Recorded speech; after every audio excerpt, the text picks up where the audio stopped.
तो अब meiosis one के बारे में पढ़ते हैं। अभी तक हमने क्या है, टेबल लिख ली है, पूरी जनरल इन्फॉर्मेशन हमें पता है मियोसिस की।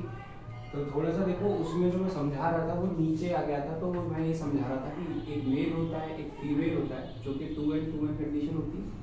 उसके बाद क्या होता है, यहाँ पे क्या गैमीट बनाएंगे जो कि n होना चाहिए, जो कि मियोसिस की वजह से हो सकता है, जो कि ओवरऑल क्या हो जाएगा, फिर 2n हो जाएगा। इसको मैं ये समझा रहा था कि अगर फर्दर ये जो जाइगोट बना है, तो ये जो जाइगोट बनाया अगर इसमें मियोसिस हो गई सपोज करो, तो ये n हो जाएगा वापस से, जो कि पॉसिबल ही नहीं है, तो मियोसिस नहीं होगी। और यहाँ पे क्या होगा, फिर माइटोसिस होगी। मतलब सिर्फ जो मियोसिस है वो सिर्फ गैमीट फॉर्मेशन में होगी, और गैमीट फॉर्मेशन के बाद जो फ्यूजन होगा उसके बाद 2n कंडीशन वापस से आ जाएगी, और फिर माइटोसिस से उसकी पूरी बॉडी बनेगी। यानी जो फर्दर सेल डिवीजन होगा after formation of zygote is carried by mitosis. ठीक है, तो इतनी इंफॉर्मेशन थी, वो थोड़ा सा बोर्ड की नीचे चला गया था, तो मैंने देखा बाद में वीडियो में तो पता लगा। तो ये ध्यान रखोगे, थोड़ा सा लिख लो इसको, पॉज करके लिख लेना, ज़्यादा टाइम नहीं ले रहा तुम्हारा।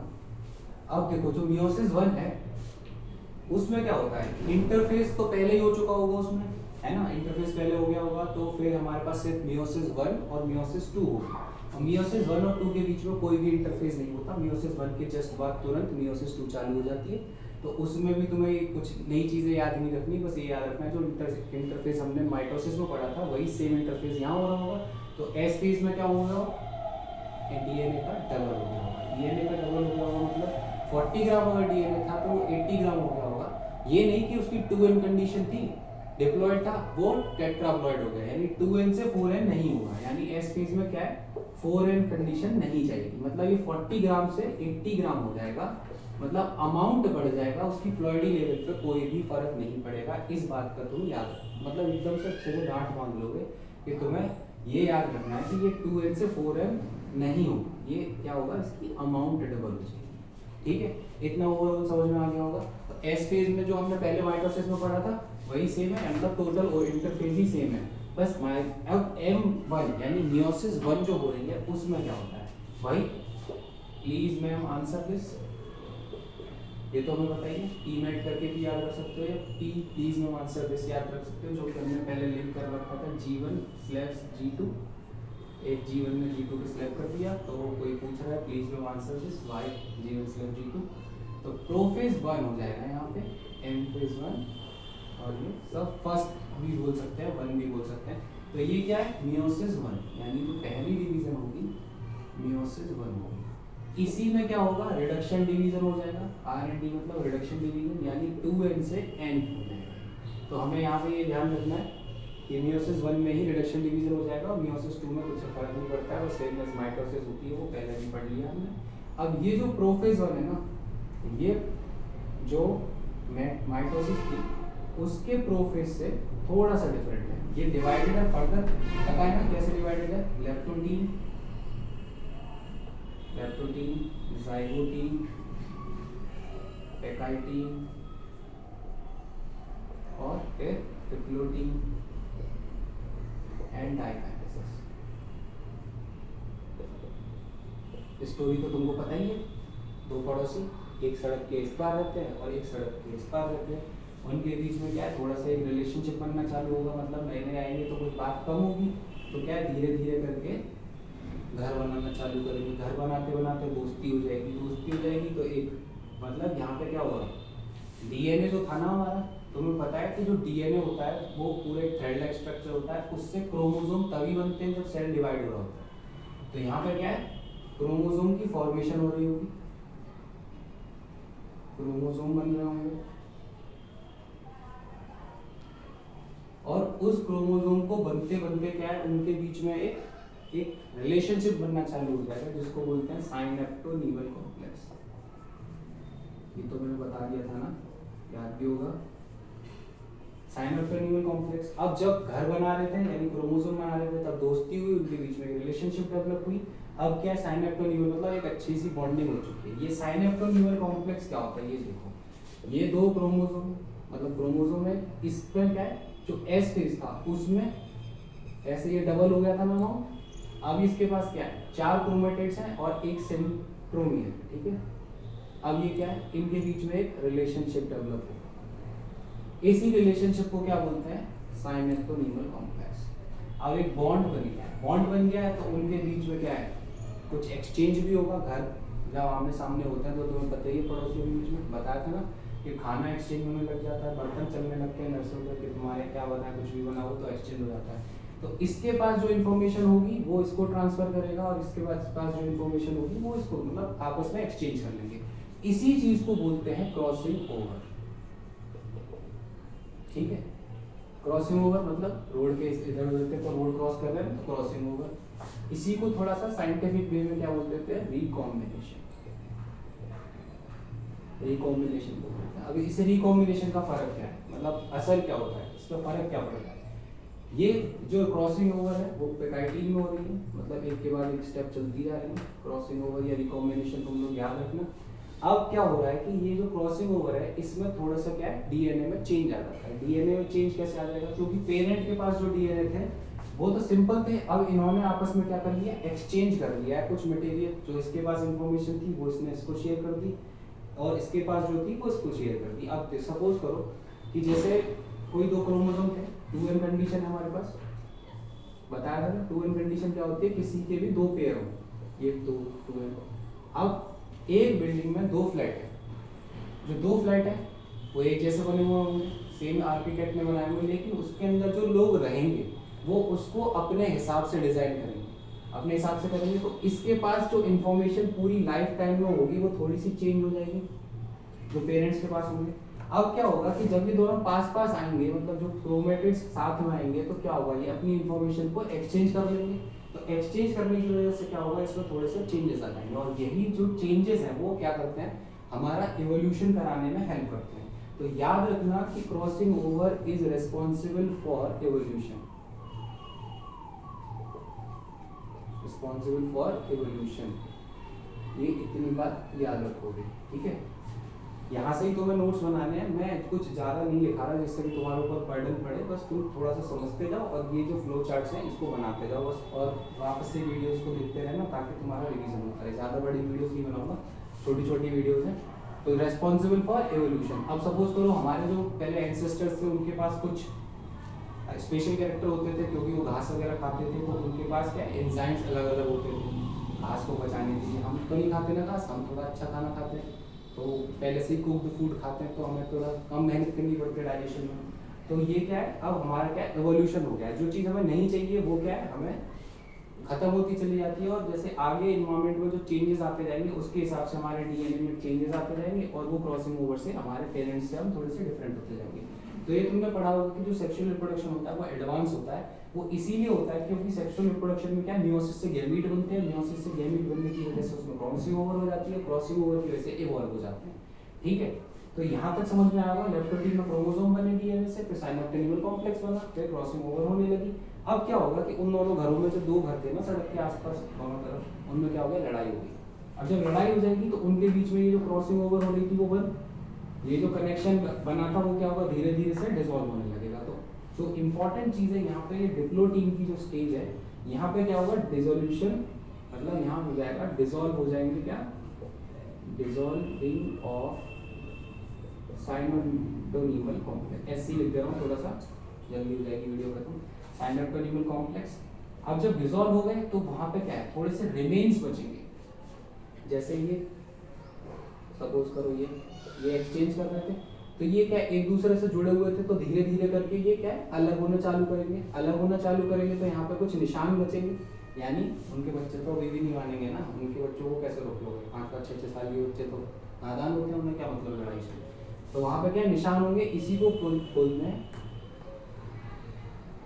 इसको तुम कुछ भी पढ़ सकते हो, चियाज नाटा पढ़ सकते हो, काइज नाटा पढ़ सकते हो, तुम्हारे ऊपर है। साइंस में ऐसा कोई बैरियर नहीं होता, बस स्पेलिंग सही होनी चाहिए और उसके बारे में इन्फॉर्मेशन पता होनी चाहिए, तुम कुछ भी बोल सकते हो, नो प्रॉब्लम, इंग्लिश नहीं है।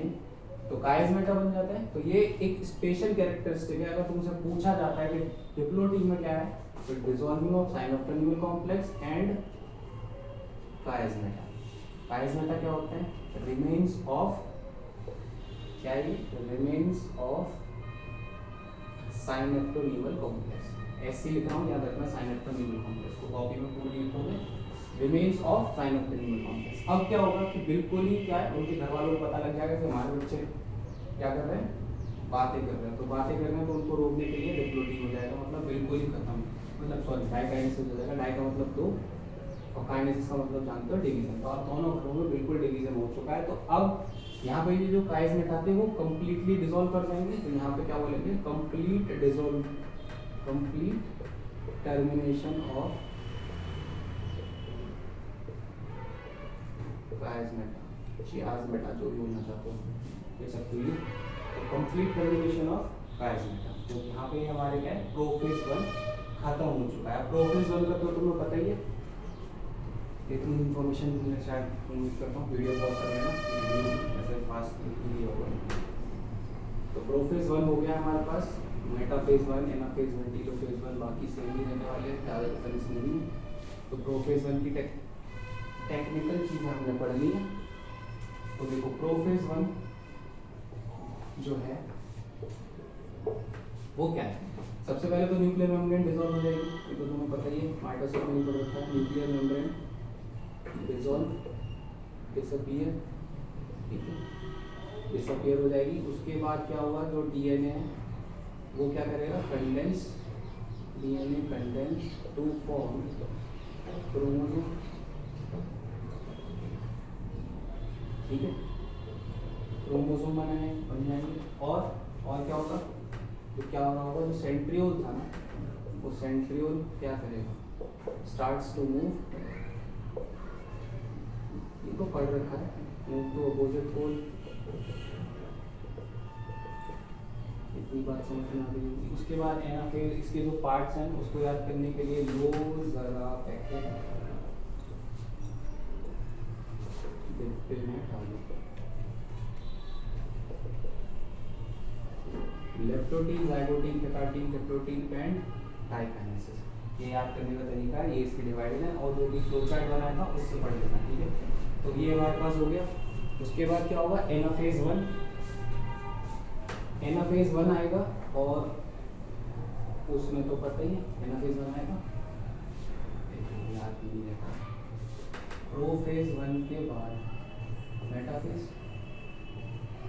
1, मेटाफेज का जो कैरेक्टरिस्टिक फीचर है वो तो तुम्हें पता ही है, कोई भी क्रोमोसोम है, मतलब कोई भी क्रोमोसोम जो होगा वो कहाँ आगे लग जाएगा, इधर आगे लग जाएगा। इसको क्या बोलते हैं, इक्वेटोरियल प्लेट बोलते हैं या मेटाफिजिक प्लेट बोलते हैं, ठीक है, मेटाफिजिक प्लेट, सब मियोसिस जैसा होने वाला है, कोई दिक्कत नहीं। या इसको क्या बोल देते हैं, इक्वेटोरियल प्लेट, ठीक है। तो ये यहाँ के लग जाएंगे। तो अब यहाँ पे क्या है, 4 क्रोमैटिड्स होंगे, तो स्पेशल पता लग जाएगा, है ना। तो यहाँ पे 2 इक्वेटोरियल प्लेट होंगी, एक ऊपर वाले से और एक नीचे वाले से। तो तुम यहाँ पे कंफ्यूज मत होना, पर वो बोलते हैं कि क्वेश्चन में कि 2 मेटाफेजिक प्लेट होंगी, तो समझ लेना प्रोफेज 1 के बाद मेटाफेज 1 की बात हो रही है, यानी मियोसिस 1 की बात हो रही है।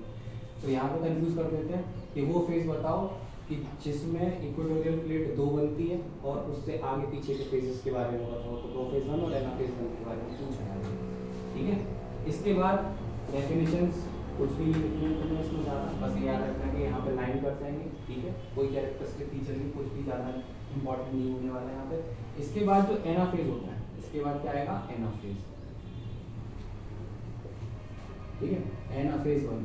एनाफेज 1 में क्या होगा, ये दोनों क्या स्प्लिट कर जाएंगे। अब यहाँ पे तुम्हें क्या खास बात याद रखनी है कि यहाँ पे जो सेंट्रियोल है ना, सेंट्रियोल की तरफ मूव करना चालू करेंगे, और ये जो क्या होता है, ठीक है, ये क्रोमोसोम के बीच में क्या होता है,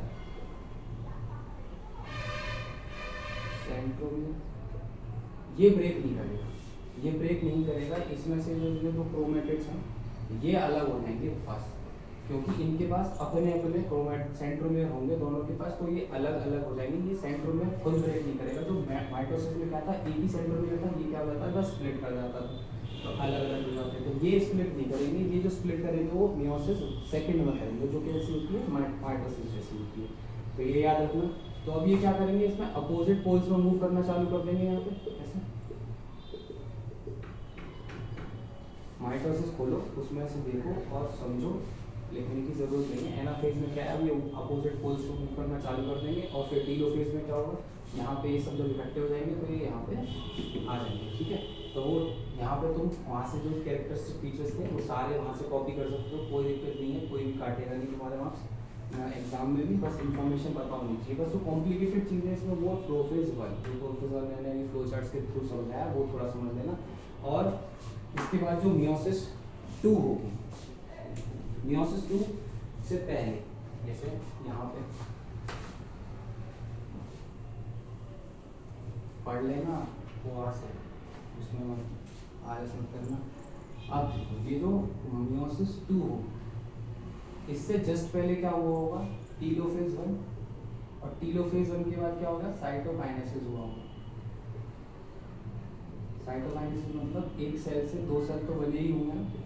अब इन दोनों सेल्स में होगी, ये दोनों डिवाइड करेंगे, यहाँ होगी मियोसिस, जो बिल्कुल कैसी होगी, सेम होगी माइटोसिस जैसी, ठीक है। वो बिल्कुल सेम तुम लिख सकते हो ना, जैसे यहाँ पे अगर प्रोफेज 2 पूछा जाए तुमसे तो प्रोफेज 2 में क्या लिख सकते हो, सेम एज माइटोसिस। यानी जो माइटोसिस में जो हमने लिख रखी है डेफिनेशंस, वही सेम डेफिनेशन, मतलब जो पॉइंट्स हैं वो यहाँ पे लिख सकते हो, ठीक है। तो मैं तुम्हारा काम शॉर्ट कर रहा हूँ क्योंकि समझाने के लिए तो कुछ भी नहीं है। प्रोफेज में क्या हो रहा होगा, यहाँ पे ये जो सेल डिवाइड किए होंगे फिर से इसकी न्यूक्लियर मेम्ब्रेन डिसॉल्व कर रही होगी, यहाँ पे जो न्यूक्लियर मेम्ब्रेन डिसॉल्व कर रही होगी उसके बाद उसमें क्या हुआ, क्रोमोसोम बनाए होंगे डीएनए से, सेंट्रियोल अपोजिट पोल्स को मूव कर रहा होगा, माइटोकॉन्ड्रिया अपने अलग गायब होकर काम कर रही होगी, है ना। तो वो सारी जो चीज़ें हमने प्रोफेज ऑफ माइटोसिस में पढ़ी थी वो सारी चीज़ आ जाएगी। और फिर मेटाफेज आ जाएगा। मेटाफेज में भी तुम्हें सभी सेम ही पता है। मेटाफेज में क्या होगा, एक सेल है, इक्वेटोरियल प्लेट पे ऐसे क्रोमोसोम लग जाएंगे, यहाँ पे जो सेंट्रियोल है वहाँ से स्पिंडल फाइबर अटैच हो जाएंगे। स्पिंडल फाइबर कैसे अटैच होगा, एक काइनेटोकोर बताया था। काइनेटोकोर क्या होता है, ये क्रोमोसोम इस पर लगा है सेंट्रोमियर, इसके ऊपर एक पतली सी डिस्क होगी, ये इसके ऊपर डिस्क होगी, मैं यहाँ बना रहा हूँ, इसके ऊपर एक क्या प्रोटीन की एक डिस्क है, प्रोटीन डिस्क, इसी को क्या बोलते हैं, काइनेटोकोर। और काइनेटोकोर क्या करता है, help in attachment of spindle fibre, ठीक है। स्पिंडल फाइबर को अटैच करने में हेल्प करता है काइनेटोकोर। इसके बाद क्या आएगा, एनाफेज 1, एनाफेज मेटाफेज 2 था, फिर एनाफेज 2, एनाफेज 2 में ये अपोजिट पोल्स को मूव करना चालू कर देंगे यहाँ पे ऐसे, और यहाँ याद रखोगे सेंट्रोमियर जो होगा वो स्प्लिट कर देता है, सेंट्रोमियर गेट स्प्लिटेड, ठीक है। सेंट्रोमियर क्या कर देगा, स्प्लिट हो जाएगा, जो कि एनाफेज 1 में नहीं हुआ था। यही तो माइटोसिस 1 और माइटोसिस 2 में डिफरेंस है। एनाफेज में कि जो सेंट्रोमियर था वो स्प्लिट नहीं हुआ था, वो बस दो सेंट्रोमियर थे उनके पास अलग अलग, वो अलग हो गए थे। लेकिन इस बार क्या हुआ, सेंट्रोमियर स्प्लिट कर जाएगा, तभी तो एंड कंडीशन मेंटेन रहेगी। वरना अगर अलग से फिर कुछ प्रोसेस चालू कर देंगे तो ये एंड से फिर n/2 हो जाएगा, जो कि बिल्कुल एकदम फ्यूटल मतलब फैटल हो सकती है सेल के लिए, सेल की डेथ हो सकती है। तो ये याद रखोगे तुम, सेंट्रोमियर गेट स्प्लिटेड और यहाँ पे n रिमेन्स n, मतलब n की जो कंडीशन है वो n में ही रहेगी, ठीक है। तो जो तुम्हारे पास नोट्स थे माइटोसिस के वही कर दोगे, और यहाँ पे बस ये वाला पॉइंट ऐड कर देना, सेंट्रोमियर गेट स्प्लिटेड। और फिर क्या हो जाएगा फर्दर, टीलोफेज 2, टीलोफेज 2 में बिल्कुल सेम हो जाएगा, मेम्ब्रेन रिलीटर हो जाएगी, और उसके बाद क्या हो जाएगा, साइटोकाइनेसिस हो जाएगा। साइटोकाइनेसिस के बाद में 4 सेल मिल जाएंगे, मतलब 2 सेल डिवाइड कर रहे हैं ना, तो वो क्या हो जाएंगे, 4 सेल हो जाएंगे। तो इतनी बात याद रखोगे। अब देखो, वीडियो पॉज करके लिखोगे, वरना वीडियो इतनी बड़ी हो जाएगी तो मन नहीं करेगा उसको देखने को। अब ये देखो, मियोसिस 1 और मियोसिस 2, इसके बीच में जो फेज होता है उसको बोलते हैं इंटरकाइनेसिस, ठीक है। काइनेसिस का मतलब डिवीजन, और दो डिवीजन के बीच का जो फेज उसको इंटरकाइनेसिस बोलेंगे। अब इंटरफेज नहीं होगा, ये बात ध्यान रखोगे, ठीक है। उसके बाद यहाँ पे जो एनाफेज हो रहा है, समरी बता रहा हूँ जल्दी से। एनाफेज 2 कैसा है, इसमें सेंट्रोमियर स्प्लिट कर रहे थे, सेंट्रोमियर गेट्स स्प्लिटेड, ये वापस से रिवीजन हो गया, और तुम याद भी रखोगे। याद रखना इसमें जो था वो एनाफेज 1 में वो क्या हो रहा था, सेंट्रोमियर्स थे, सेंट्रोमियर्स देखो पहले मैंने प्लूरल लिखी, सेंट्रोमियर यहाँ पे सिंगल सेंट्रोमियर वो स्प्लिट हुआ, यहाँ पे सेंट्रोमियर्स थे यानी दोनों क्रोमेटिड, 4 क्रोमेटिड के 2 सेंट्रोमियर थे, गेट्स सेपरेटेड। ये याद है, सेपरेट होने का मतलब होता है दो चीजें थी पास पास थी वो हो गई सेपरेट, यानी अब अलग अलग जा चुकी। स्प्लिट का मतलब क्या होता है, एक थी और टूट गई, आधी इसके पास और आधी इसके पास। आई बात समझ, पूरी बात समझ में आ गई। इंटरकाइनेसिस याद रखोगे, और ये तुम्हारा मियोसिस 1 और मियोसिस 2 कंप्लीट हो गया। इसकी सिग्निफिकेंस हमने पढ़ी ली है कि सेक्सुअल रिप्रोडक्शन में जो गैमीट फॉर्मेशन होता है उसमें जो 2n की कंडीशन को मेंटेन रखने के लिए n बनाते हैं, फिर फ्यूज होकर वो 2n हो जाते हैं, तो ये याद रखोगे, ठीक है। इसमें और कोई भी चीज़ होगी वो तुम उससे ऑफलाइन क्लास में पूछ लेना, कोई भी डाउट होता है, क्योंकि ऑनलाइन क्लास के लिए ना थोड़ा सा टाइम नहीं था आज, इसलिए ये बनाई है मैंने, कल से देखता हूँ ऑनलाइन में जाएगी तो।